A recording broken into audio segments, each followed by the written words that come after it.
الصلاة والسلام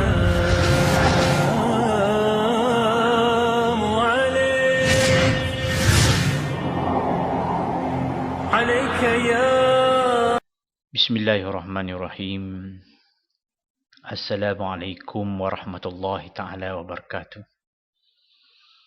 Wabihi nasta'in. Wala udwana illa ala zalimin. Wal'akibatul muttaqin. Wala hawla wala quwwata illa billahil aliyyil azim. Subhanaka la ilma lana illa ma 'allamtana innaka antal alimul hakim. Rabbi shrah li sadri wa yassir li amri wahlul 'uqdatam min lisani yafqahu qawli. Allahu yassir wa la tu'assir. Alhamdulillah.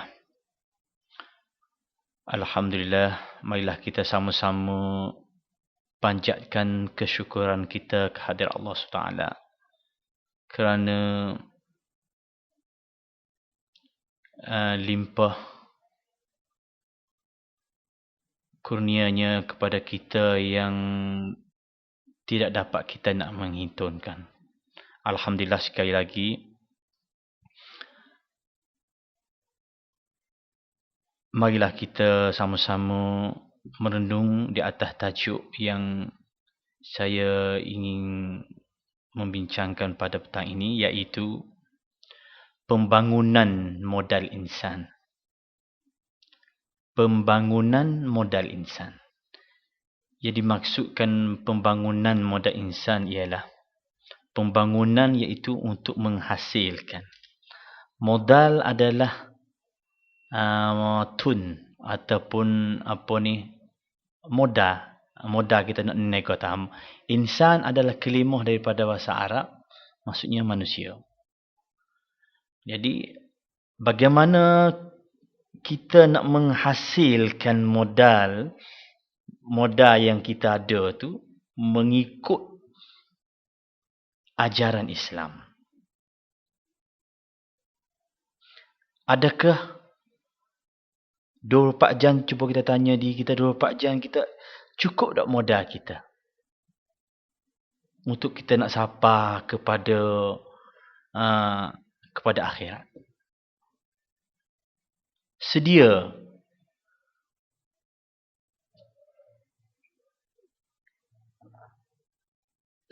untuk kita persiapan kita untuk akhirat. Yang itu dimasukkan modal insan. Saya agak tajuk ini adalah satu isu. Saya fikir itu salah satu isu yang penting yang memerlukan kepada kita terenung dan kita tadabbur dengan serius. Kerana kalau kita tengok masyarakat kita sekarang, masyarakat Islam kita di Naratiwak khususnya telah, ataupun masyarakat Islam umumnya telah dilanda pelbagai cabaran hidup, ujian hidup, sesuatu yang mencabar, sesuatu yang menguji kemampuan kita. Berlakunya konflik, berlakunya pelbagai musibah, masalah. Kalau kita nak contoh kata masalah sosial, anak-anak muda-mudi kita sekarang, apa yang berlaku kalau kita tengok di keliling kita? Adakah kita sebagai ayah, kita sebagai abang kita boleh nak tegur, ataupun dia tu malu kepada kita, ataupun kita tu takut nak tegur dia. Dengan kelakuan, dengan amalan, dengan perangai yang tidak kata mahmudah. Akhlak tak mahmudah. Akhlak mazmumah, berbagai penyakit yang ada. Itu musibah. Kita tengok keliling kita, kalau kita pergi tempat-tempat perhimpunan ataupun di pantai, apa kita tengok maksiat-maksiat, adakah di sana pemuda-pemudi itu dia malu apabila kita tengok? Tak malu. Kita tengok di sana ada maksiat, adakah dia malu kepada kita? Sesama kita tu dia rasa sekarang ni, rasa malu tu tak ada. Terhadap Allah tu dah jelas, Allah nampak. Allah Sami'un Basir, nampak. Mutlak. Tuhan lihat cara mutlak. Lihat kita tak sama lihat Allah SWT. Yang kata dengan Allah tu tak malu, tak rasa takut. Sekarang pemuda-pemudi kita yang buat perkara yang tidak baik, yang buruk itu adalah dengan sesama kita rasa tak malu. Itu yang saya kata, adakah Muslim sekarang cukup modal dalam kehidupan di atas dunia?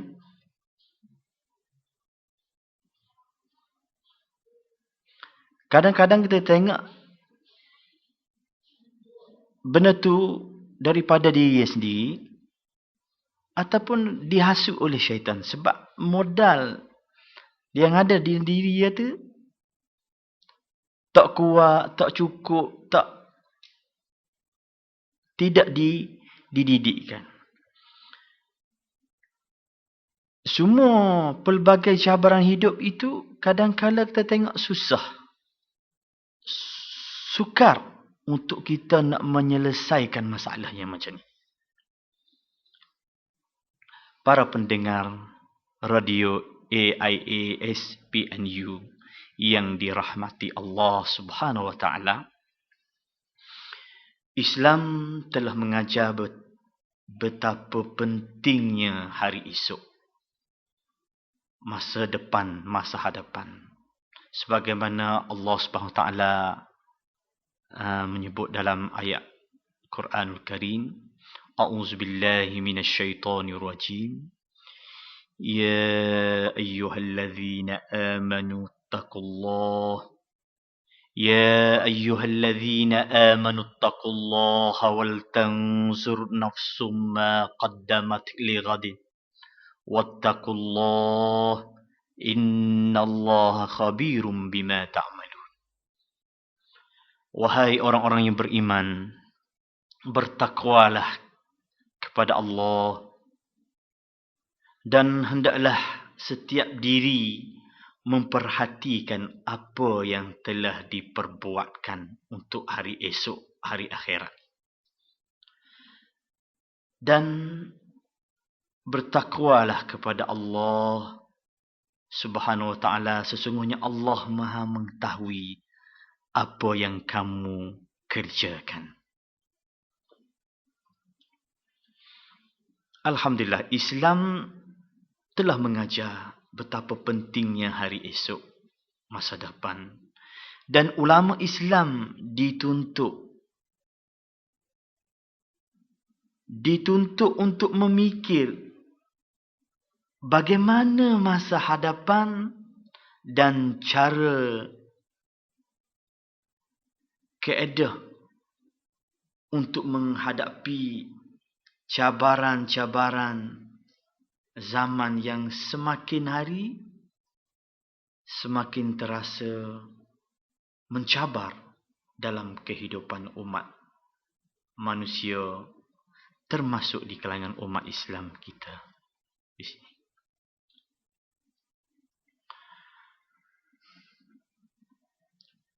Para pendengar radio AIAS PNU yang baik hati dan budiman. Pemikir, ahli-ahli pemikir dan ahli pemimpin Islam digesa untuk mencari jalan keluar bagi permasalahan-permasalahan yang berlaku sesuai dengan ta'lim, sesuai dengan tarbiyah, sesuai dengan ajaran dan petunjuk Islam.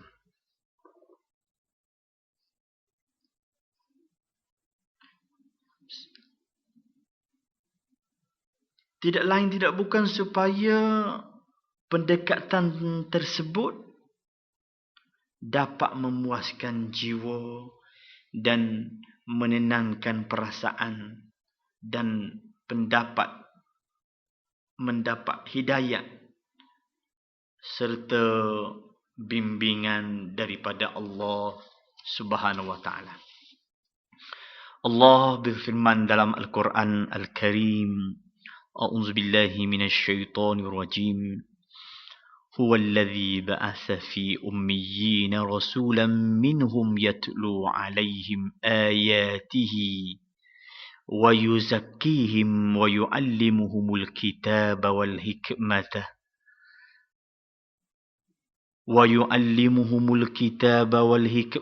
wa in kanu min qablu lafi dhalalim mubin. Sadaqallahul azim. Yang bermaksud, dialah Allah yang mengutus seorang rasul kepada kaum yang buta huruf dari kalangan mereka sendiri, yang membacakan ayat-ayatnya kepada mereka dan menyucikan jiwa mereka dan mengajar kepada mereka Al-Quran, kitab dan hadis hikmah. Dan sesungguhnya mereka sebelumnya benar-benar dalam kesesatan yang nyata.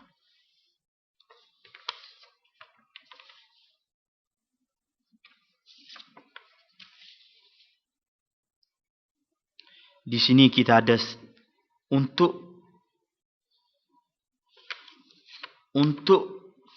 ataupun kaedah untuk membangunkan modal insan mengikut panduan Islam. Ada 3 perkara yang penting.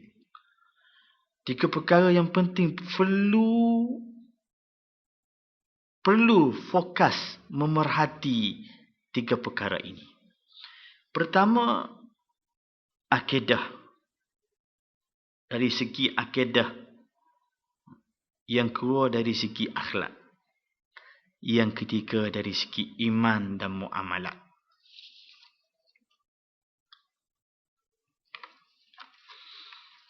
Baik, para pendengar radio AIAS PNU yang dihormati Allah Subhanahu Wa Taala, satu kaedah mula-mula iaitu pegangan akidah yang teguh. Itu modal insan mengikut Islam. Pertama, bagaimana kita nak pegang dengan akidah dengan teguh, dengan secara teguh. Kalau kita sebut akidah ataupun titik tolak akidah adalah satu keyakinan terhadap Allah SWT. Satu keyakinan terhadap Allah SWT yang merupakan pencipta. Allah SWT yang merupakan pencipta, pengatur, pengendalikan, pentadbir dalam kehidupan di dunia ini. Sehingga apa sahaja yang terjadi, semuanya menunjukkan kekuasaan Allah Subhanahu Wa Taala.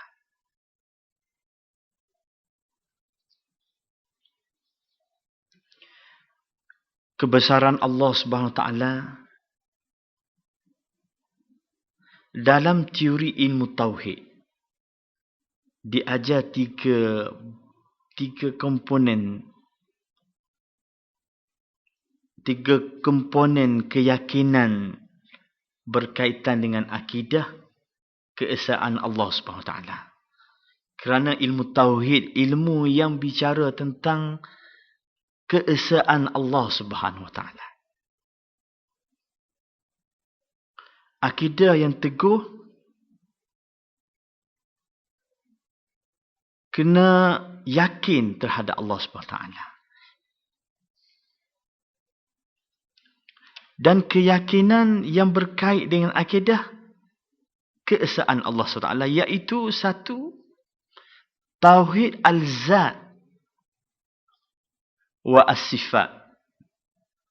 Esa Allah Ta'ala al-zat dan sifat Allah. Esa. Iaitu bahawa kita meyakini sesungguhnya Tuhan pencipta Allah Subhanahu Wa Taala adalah zat tunggal, zat esa yang mempunyai kekuasaan mutlak, yang tidak boleh disama, yang tidak boleh disamai dengan makhluknya. Itu esa di segi zat dan sifat Allah Subhanahu Wa Taala. Kedua, komponen kedua iaitu tauhid rububiyah. Tauhid rububiyah, kita kena beriman dengan tutur kata kita, dengan hati kita, dengan perbuatan kita, dan kita kena meyakini bahawa yang mengaturkan alam semua, langit, bulan, bintang, mengatur kita semua tu, ini hanya Allah Subhanahu Wa Taala. Kena yakin. Apa jua pun yang terjadi di alam ini, semuanya termasuk dalam kategori kebijaksanaan ataupun irada Allah Subhanahu Wa Taala. Itu adalah tauhid rububiyah. Tauhid esa, rububiyah Tuhan. Kena meyakin kata Allah yang mengatur. Rububiyah, Allah mentadbirkan. Irada Allah semua itu. Itu beriman yang kedua. Beriman yang ketiga, tauhid uluhiyah. Yang dimaksud tauhid uluhiyah, diwujudkan dalam bentuk ibadat. Didasari dengan pergantungan hati. Kedekatan diri kita, takarrub kita kepada Allah SWT. Kita buat kerana Allah. Kita lakukan ini kerana Allah. Kita bercakap ini kerana Allah. Itu adalah tauhid uluhiyah. Oleh kerana itulah ibadat wujud adalah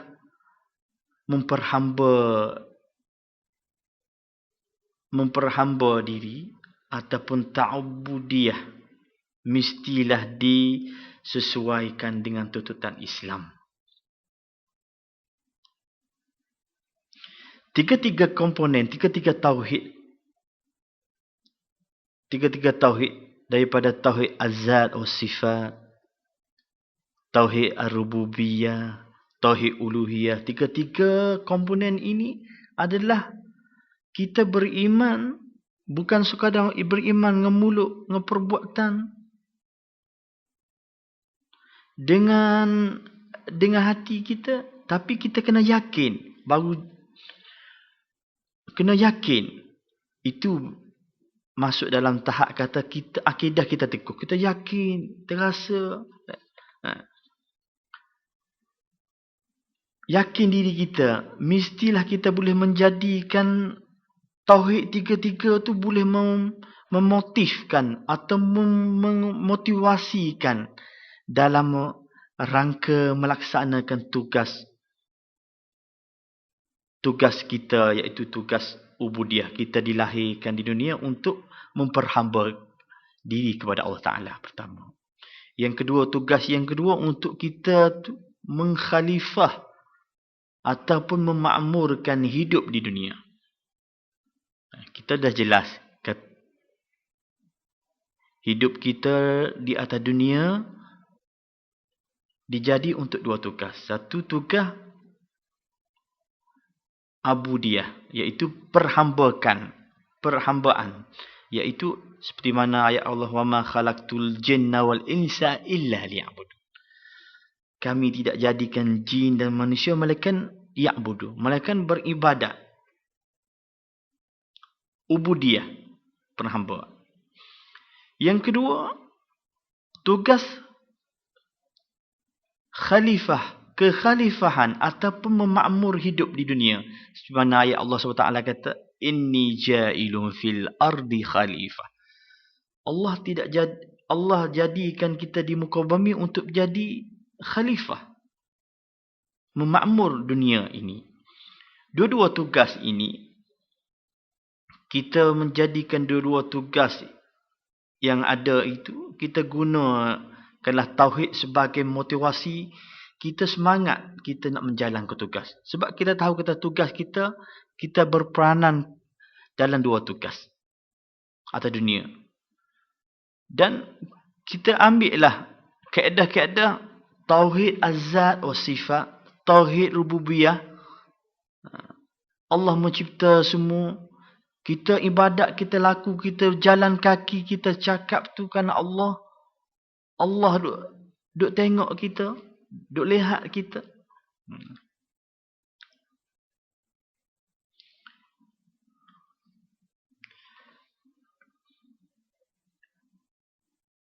Tiga-tiga tauhid, kalau kita boleh, tauhid itu meyakinikan diri kita.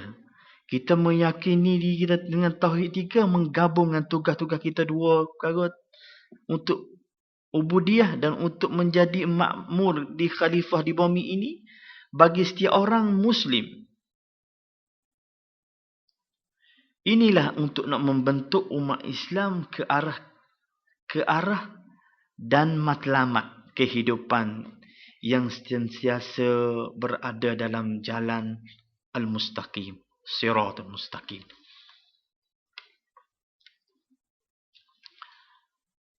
Para pendengar radio AIAS PNU yang dihormati Allah Subhanahu wa taala, konsep ketuhanan uluhiyah dalam Islam bukanlah nak menghalang kita daripada untuk berusaha, untuk berusaha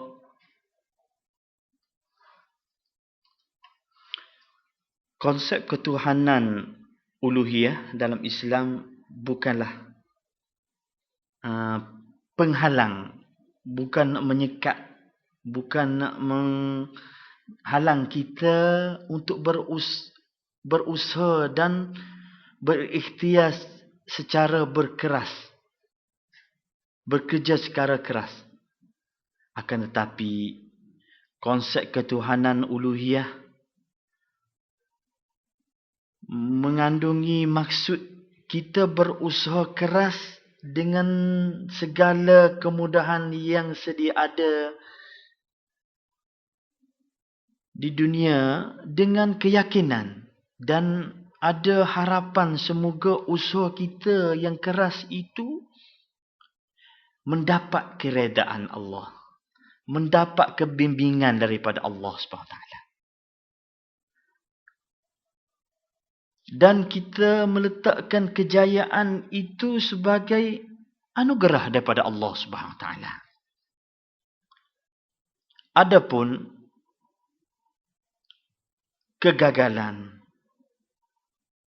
yang menimpa kita dalam beramal dan berusaha adalah merupakan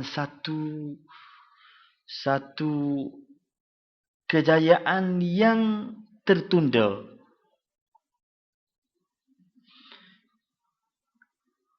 Yang berkemungkinan ada hikmat di sebalik kegagalan yang terjadi untuk sementara waktu. Keyakinan tauhid menyebabkan orang Islam memiliki keimanan yang kuat dan ketakwaan yang menyeluruh, tidak mudah goyah atau tidak mudah goyang iman, tidak mudah kita putus asa, tidak mudah kita kecewa dalam menghadapi pelbagai cabaran kehidupan. Untuk mengukuhkan akidah Islam pada diri atau generasi muda-mudi sekarang, Islam telah mengajar ibu bapa, pendidik untuk membentuk dalam jiwa seorang anak tentang kefahaman terhadap iman kepada Allah Subhanahu wa taala sebagai asas pendidikan. Di antaranya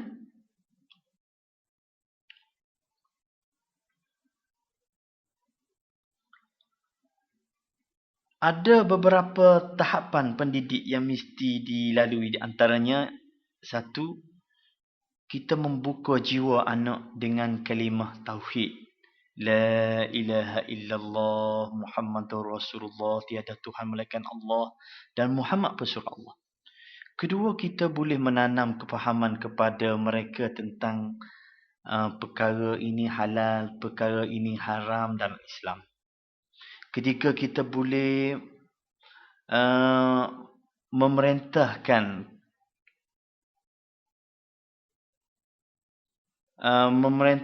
beribadat kepada Allah Subhanahu Wa Taala, terutama solat 5 waktu, solat berjemaah di masjid, semenjak usaha yang muda sehingga menjadi kebiasaan yang boleh menyeronokkan dalam kehidupan. Keempat, kita boleh menanam rasa cinta kepada Rasulullah sallallahu alaihi wasallam, Rasulullah sebagai idola, sebagai contoh dalam kehidupan kita, serta rasa cinta, mencintai untuk nak membaca Al-Quranul Karim. Para pendengar yang dirahmati Allah sekalian, melalui cara inilah akan tertanam akidah Islam yang kuat, yang kukuh dengan ibadat yang sesuai. Maka kalau anak kita akan menjadi generasi muda yang memperjuangkan Islam, akan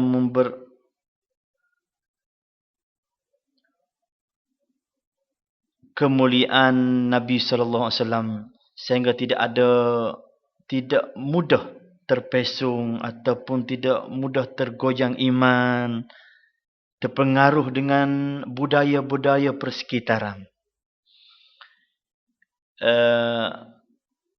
Di samping itu, boleh memiliki semangat jati diri untuk berfikir, untuk berbuka, untuk fikiran yang negatif, tidak ta'assub kepada budaya mana yang melemahkan. Wa hadza wa billahi taufiq. Assalamualaikum warahmatullahi wabarakatuh.